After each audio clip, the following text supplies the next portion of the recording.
Bismillahirrahmanirrahim. Assalamualaikum warahmatullahi wabarakatuh. Ketemu lagi anak-anak di kelas online yang keempat. Semoga kita semua dalam keadaan sehat walafiat. Amin ya rabbal alamin. Baik anak-anak, kita ke materi daring mata pelajaran IPS kelas 7 untuk kelas online yang keempat.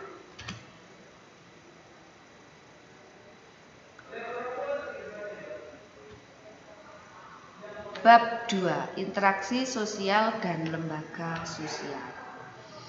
Apa interaksi sosial? Interaksi sosial adalah hubungan antara individu dengan individu, antara individu dengan kelompok, dan antara kelompok dengan kelompok.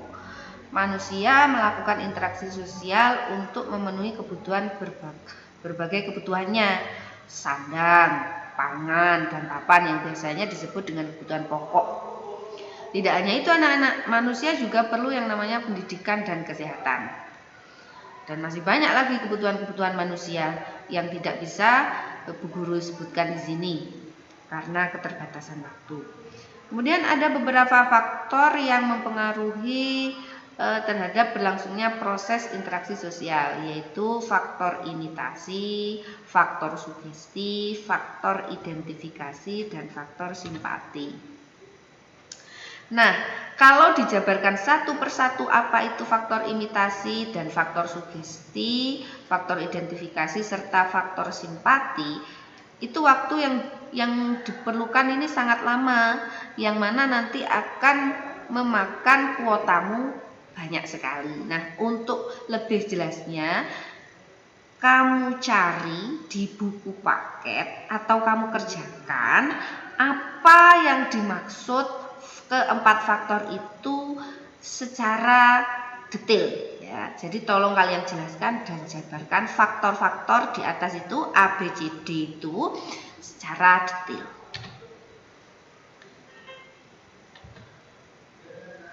Kemudian ciri-ciri interaksi sosial. Yang pertama, jumlah pelakunya lebih dari satu orang. Biasanya 2 atau lebih. Ya kalau cuma satu mau ngobrol dengan siapa ya, tidak terjadi interaksi. Harus ada satu orang atau lebih untuk kita berinteraksi atau berkomunikasi. Yang kedua, berlangsung secara timbal balik. Yang ketiga, adanya komunikasi antara pelaku dengan menggunakan simbol-simbol yang disepakati. Yang keempat, adanya suatu tujuan tertentu. Bentuk-bentuk interaksi sosial. Ada proses-proses yang asosiatif. Proses ini terjadi apabila seseorang atau sekelompok orang melakukan interaksi sosial yang mengarah ke satuan pandangan. Jadi sama, pandangannya sama, seide lah ya, atau sepaham. Proses ini juga dibagi lagi menjadi 3, yaitu proses asosiatif, yaitu kerjasama. Kemudian ada akomodasi dan asimilasi. Kemudian yang B itu ada salah ketik di situ ya. Yang B proses-proses yang disosiatif. Proses ini terjadi apabila seseorang atau sekelompok orang melakukan interaksi sosial yang mengarah pada konflik. Konflik itu masalah ya. Dan merenggangkan solidaritas kelompok. Proses ini juga dibagi menjadi 3, yaitu ada kompetensi, kontravensi, dan pertentangan. Jika proses-proses itu Bu Eka jabarkan di sini, itu tidak bisa karena waktunya yang terlalu panjang. Jadi kamu bisa membaca di buku paketmu yang juga menjadi tugas yang kedua.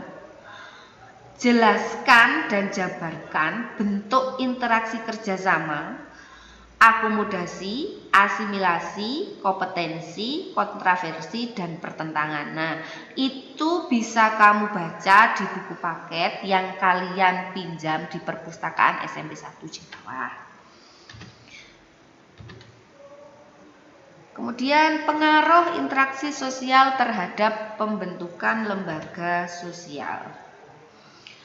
Bertemunya orang perorangan atau kelompok dalam pergaulan hidup akan menghasilkan suatu kelompok sosial yang hidup bersama yang membutuhkan suatu aturan sehingga melahirkan lembaga untuk memenuhi kebutuhan manusia. Berbagai kebutuhan manusia melahirkan beraneka ragam lembaga. Contohnya ini anak-anak. Salah satunya yang kamu alami. Jadi, kenapa terbentuknya lembaga sosial? Karena seseorang membutuhkan suatu lembaga tersebut, mempunyai kebutuhan sehingga melahirkan suatu lembaga. Contohnya sekolahan. Ya. Manusia membutuhkan pendidikan sehingga orang tuamu akan mendaftarkan anaknya ke sekolah. Tentunya di sekolah tersebut ada berbagai peraturan yang harus ditaati oleh orang tua dan juga oleh siswanya. Tidak hanya lembaga seperti sekolah umum ini saja, kamu kan juga butuh mengaji. Tentunya orang tuamu akan mendaftarkan ke suatu lembaga yang mengajarkan para muridnya belajar agama. Nah, di situ pastinya juga ada peraturan yang harus ditaati. Selain menggunakan seragam, tentunya harus menutup auratnya, menggunakan jilbab, ya, memakai baju yang sopan dan tidak ketat dan seterusnya.